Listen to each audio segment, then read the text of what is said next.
I'm Candace Hunter. And I'm Susie Lupe. And welcome Herbal Nerd Society members.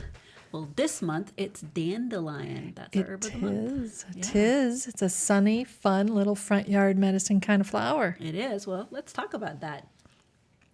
What is it that you like best about dandelion? I love that dandelion is so good for the entire digestive system. It just takes so many parts of it does the same thing. It just cleans everything right out of you that is improper and replaces it with goodness. Yes, it is a deep cleaning mover of that which is stagnant and stuck. That's very true. And that which is inflamed, which is also stagnant and stuck energy. Right.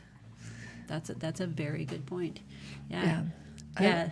We talked about we'll talk about the leaf and the root as well, and how the different parts of them do different things. They do, and they complement each other. So you can take dandelion as a whole plant medicine to choose some of the same things, as well as either the leaf or the root. Right. Yeah. Like, for instance, the leaf is better at? The leaf is really good as a bitter, fabulous bitter. And it's full of antioxidants and different things like that are just your body needs. And bitter is good for stimulating the digestive system. And it has more diuretic power to it, and also more potassium to balance its diuretic power. That's right, yeah. And the other thing is the root is lovely because it does have some bittering, but it has some inulin, which helps you with so many other parts of your digestive system later on, lower down in your digestive system. So it's like the leaf is better for the upper part of the digestive system, and the root's better for the lower part. Yes, I love that. It gets in there deep. Yes, it does. So how do we identify dandelion? Because there's a lot of them. There's a lot of ones that seem to be dandelions. Yes. What are the key points? Yeah. Well, dandelion is just one of the many members of one of the many species of the Taraxacum genus. And the one that we're focusing on is the officinale. And it's got that beautiful yellow flower.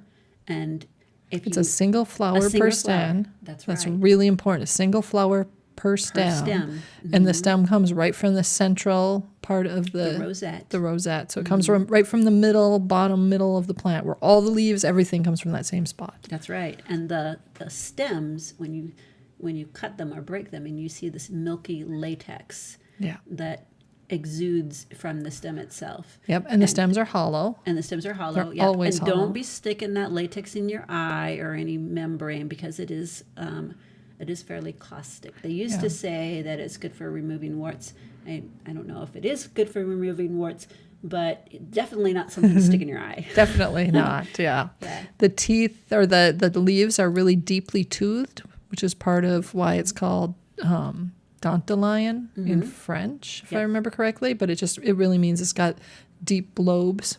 Yep, teeth of the lion. Yes. Yeah, Dandelion.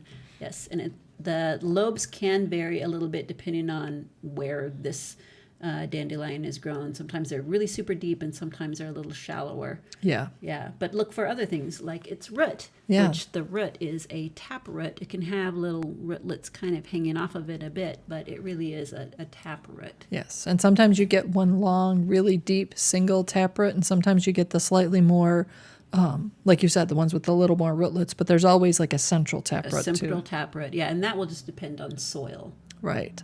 So how do we tell it apart from all the false ones out there? Because there's a lot of those. There are, and the most common one that people get confused about, every time we lead a herb walk, people will pick up a thing and say, oh, here's dandelion, and oftentimes it's not. It's cat's ear or false dandelion. Right. False dandelion has many different flowers coming from the same stalk. Yep.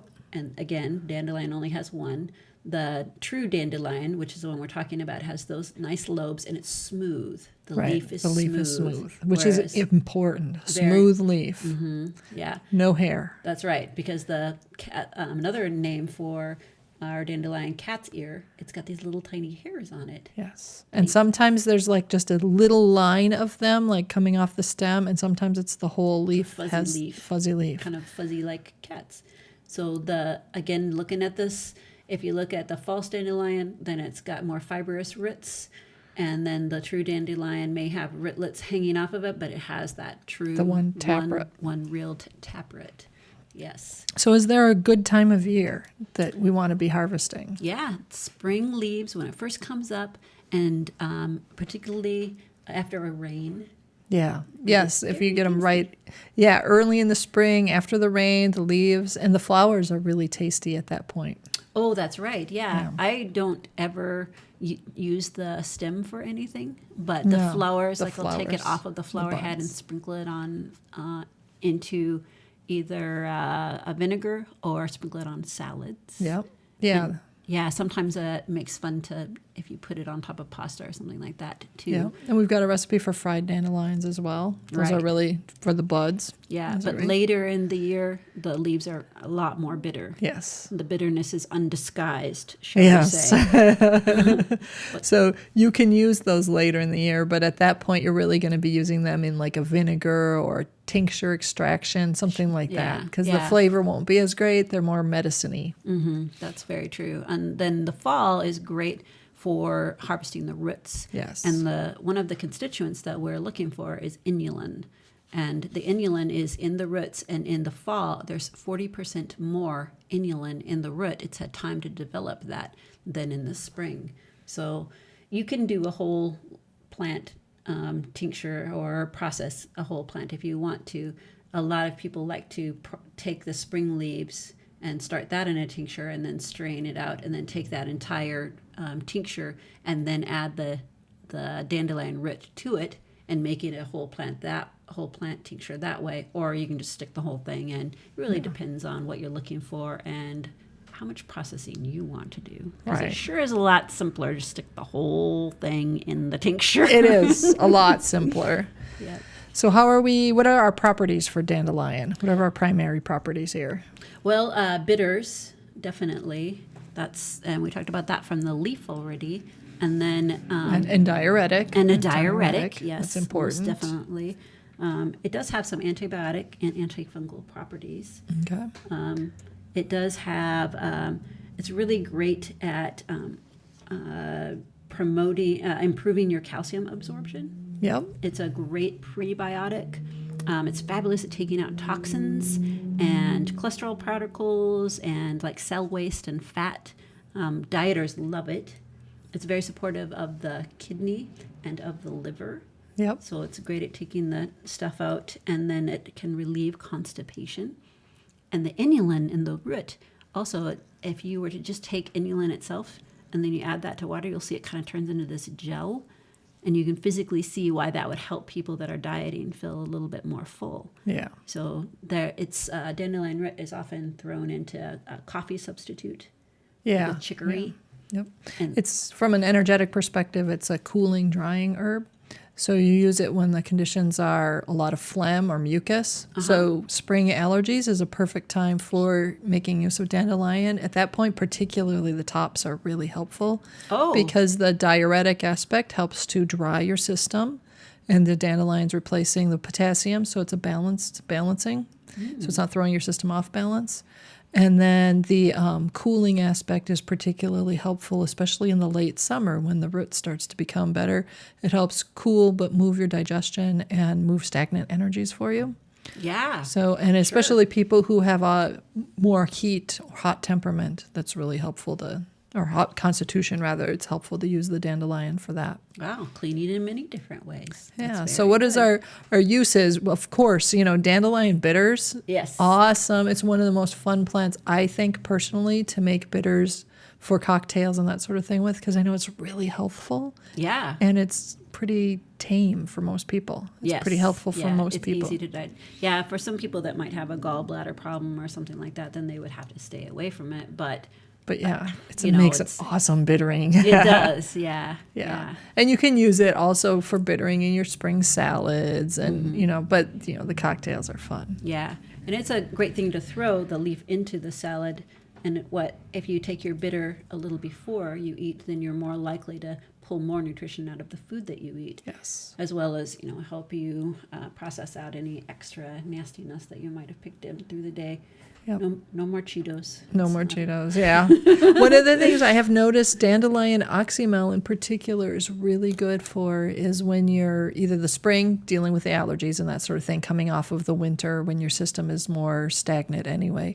But also if you're getting over flus or colds and you have that lingering crud in your lungs or the lingering like postnasal drip or that runny nose that just won't go away, that's the perfect time to use a dandelion oxymel, which is a dandelion processed with vinegar and honey. Yeah. And it's amazing how quickly that will clear your system. It's such a nice blend of the bitter and the sour and the sweet. Yes. The sweet makes it a little more palatable, and the others really help stimulate your digestion. And a lot of people have, especially in America, have very sluggish digestion. Yes. And as we age, that extra dandelion, worse. it You need does it. get worse, You need and we it. need the help. So thank you, dandelion, for helping us. So from an energetic perspective, if you have a cold system, a cold constitution, or you're dealing with cold conditions, or if you have really dry conditions, you don't want to use dandelion. Right. Those would be the ones that you're avoiding. Yeah.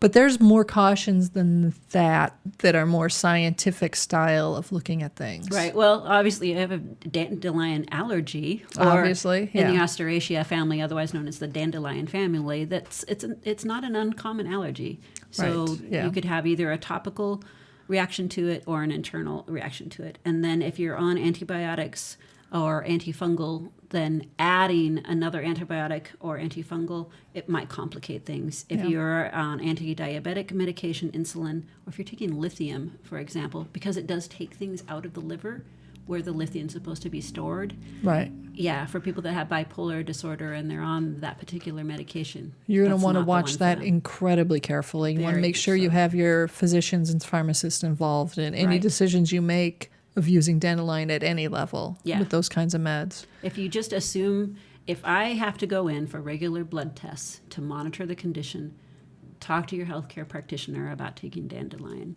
Yes. Because as helpful as it is, you don't want your medication to be changed because you just before that test took some dandelion. Right. That would be screw bad. things up. That'd And be we bad. we want dandelion to remain a good help to you. Also, if you're on anticoagulants like warfarin, the leaf is not a good one for Yeah. you. Then that's because of the vitamin K or some antiplatelet medication. That Right. for some similar reasons, that's not a good one to have for you too. So those would again, be other ones that may, if you're gonna do it, make sure you keep your medical team involved in monitoring so that you don't yeah. do any damage. Be What transparent. about pregnant nursing? No problems there as far as we know, right? Not to my knowledge, unless you have really bad edema, your ankles are swelling, and again, you're taking that medication to help relieve that pressure, then some doctors have used dandelion in conjunction with the medication, and some do not. So if you're starting to see some swelling, it might be a good idea if you're pregnant to use a little dandelion to help relieve the pressure. Also, check your blood pressure all the time in Right. case you have that. That's a good Right. sign that you have a blood pressure problem. But if you're just like, oh, I just need to wear special stockings, dandelion might be helpful. Might be very helpful. So the Practical Herbalist has a whole ton of resources that people can take a look at. Mm-hmm. You can check out the Herb of the Month page for the dandelion. Yeah. More importantly, though, there's a really good folio that you can take a look at for dandelion. And it's the dandelion folio, as a matter of fact. Very easy to find on Yeah. Amazon. Yep. Yeah. And it's really inexpensive, but it's chock full of information. Plus, it's got a lot of links to extra resources. Yeah. So it's called Dandelion Herbal Medicine Rooted in Your Front Yard. Yes. And we go into much more detail about the things that we kind of glanced on, kind of mentioned briefly here. So if you have a curiosity about dandelion, strongly suggest getting that ebook and reading it through. We try to make it as palatable as possible to the average herbalist or beginning herbalist. And there's a great number of resources that you can check into to answer some more of your more continuing questions on our website, and listen to podcasts that will mention some of the properties. And also our Herbal Nerd Society. We Yes. have the dandelion is our herb of the month, and we'll have a lot more information on it on that society page.